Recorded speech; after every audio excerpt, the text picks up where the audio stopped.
Nathaniel, welcome to Dubrovnik. How do you feel? Dragomir, nice to meet you. Very happy to be here. It's a beautiful place, first time in Dubrovnik. Okay, what are you going to do? Well, today is actually going to be just a day between me and Mum. It's the first time she's come back to Croatia. For a lot of people that don't know, my grandmother was a refugee. She lived in Hvar, and her grandfather, or my grandfather, was unfortunately killed by communists at the time, and they fled a long time ago, just after the Second World War. And my mum was born in Egypt, but she was brought up Croatian. She learnt Croatian as her first language, so it was very hard living, as a refugee in Australia. They were very poor, so for me, bringing my mum back here was a promise that I made as a 12-year-old kid. So today is our first official day in Dubrovnik, and then I'm going to take her to Split and then Hvar. So it's very special to me, and this place is very special. How does your mom feel now? She was overwhelmed at first, I don't think it's sort of sunk in, and it's funny because she says, "Oh, my Croatian isn't that good. I haven't spoke because my grandmother passed away sadly, in '96, so she hasn't spoke Croatian for a very long time, but everybody's been saying that no one could tell that she wasn't born here. Her Croatian is so good and she sounds so Croatian, so I almost get so happy when I see her speaking with other Croatians. It makes me very proud. You know Croatian? Yeah, samo malo. So I could say hello. Obviously my friends in high school. Možemo li razgovarati na hrvatskom od sada? Can we talk in Croatian? I could say kako si, dobro hvala, šta radiš, ništa, and then obviously my friends back in Australia, my Croatian friends taught me how to swear fluently, but I won't be saying any of those on camera. Okay, you're here with your mom. Where is your girlfriend? No girlfriends. No girlfriends? No. So do you want to make a call for them? Some hot Croatian. I tweeted once, and I still stick to this, that I would love to marry a Croatian girl. Like that would be in a perfect world, because I do want my children to speak Croatian first. So, and for them to do that, we need someone who speaks very good Croatian. So obviously a Croatian girl is going to have to do, because mine's a little bit rusty. So yeah, if there's anyone looking for a serious relationship out there, it would be long distance, but you could live in Hollywood half the year, I guess. So yeah. So you became famous after Vampire Diaries. Yeah. Can you talk about that? Yeah, look, Vampire Diaries is actually quite special to me because I've been working as an actor for a long time in Australia, and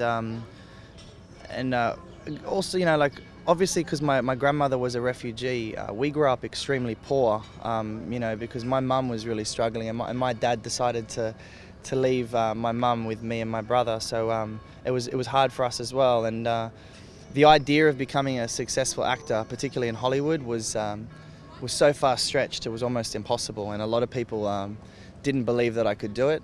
So although Vampire Diaries isn't necessarily a huge role, it was an accomplishment in itself, coming from nothing and proving a lot of people wrong. And what I've learnt most in this world is that you've got to not listen to what the outside world is telling you, because the outside world really does often want you to conform, and if you're not necessarily the most the prettiest person in the world or the richest, people don't think you can be successful, and I like to sort of prove that wrong. And for me, when I got Vampire Diaries, it was it was like 5 years worth of auditioning in the US, and I'd come very close to lots and lots of jobs, including the role of Stefan, which is obviously one of the main characters on Vampire Diaries. So what a lot of people don't know is that role actually came down to myself and Paul, and they had to just sort of flip a coin to see who gets it. And I'm a big believer in God, and he made a decision that day that I wasn't ready for that sort of responsibility, but Vampire Diaries came back a few years later and offered me the role of Kol, and it's been incredible, and I've been blown away by the popularity of the show. When you shoot something like that, you go on set in Atlanta and you do your job, and you don't realize that millions of people are going to watch it. You kind of it's just a job to you. So when you go to other countries, and I've been traveling around Europe for 2 months now, and people recognize you, you kind of forget why, and you forget that, oh my gosh, Vampire Diaries is a huge deal. And I think it's an honor to be able to play a vampire. Now that I'm in Dubrovnik, I want to work on my tan a little bit, but find a girl. Yeah, and find a girl. Yeah, of course. That's two things. Busy. Maybe I just go to the beach, find a girl, and get a tan. two birds, one stone. Okay, what does that key means? Actually, a lot of people ask me that, and I wish I had an amazing story or it was the key to my heart. But it's literally just the key I really, really liked. I bought it in Florence, and everyone always comments on it, you know. So I always wear this, and something that my Croatian priest gave me when I was back in Australia, which is obviously the cross of Assisi. So yeah, and this has been with me since I was a little boy, and all the Croatians obviously wear it back in Australia. It's almost like, oh, you know someone's Croatian if they're wearing this. There you go. the proof is in the pudding. So yeah, so it's almost like your way of saying you're Croatian, I guess. You know. Okay. What in the future? What are you doing now? What are your plans in the future? Yeah. So at this stage, obviously they're doing the new series, the originals. Although my character has sadly passed away, there's going to be a lot of opportunities for flashbacks. You know, because the originals is such a great story, and it sort of goes into the world of, you know, how these vampires became who they were and why people were sort of so scared of this original family, and you know how they started this sort of, you know, global trend. So there's going to be a lot of opportunities for us to flash back and look into the sort of past stories, and that's sort of where my character is probably going to start popping back in, which is really exciting.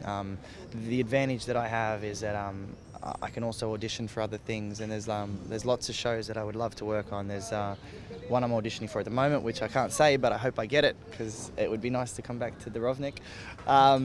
But yeah, and you know, like I go back to LA in a couple of weeks, and you know, my agents and managers are really excited to get me back there and you know, sort of do good work. So I'm just surprised I'm known in Croatia now. I never expected that, you know. Like I know that you go out to the States and like, okay, you might get some sort of success over there and people will know who you are, but it's such an honor to know that people know that you're Croatian, and I hope I can do this country proud and become one of the most successful actors, you know, and sort of give it back to Croatia a little bit, because we deserve it. We are great at everything, aren't we? So very proud people. Thank you very much for this interview, and hope you'll enjoy in Dubrovnik. Thank you so much. Hrvatska moja domovina, and I love you all. Ja volim te puno. Mwah.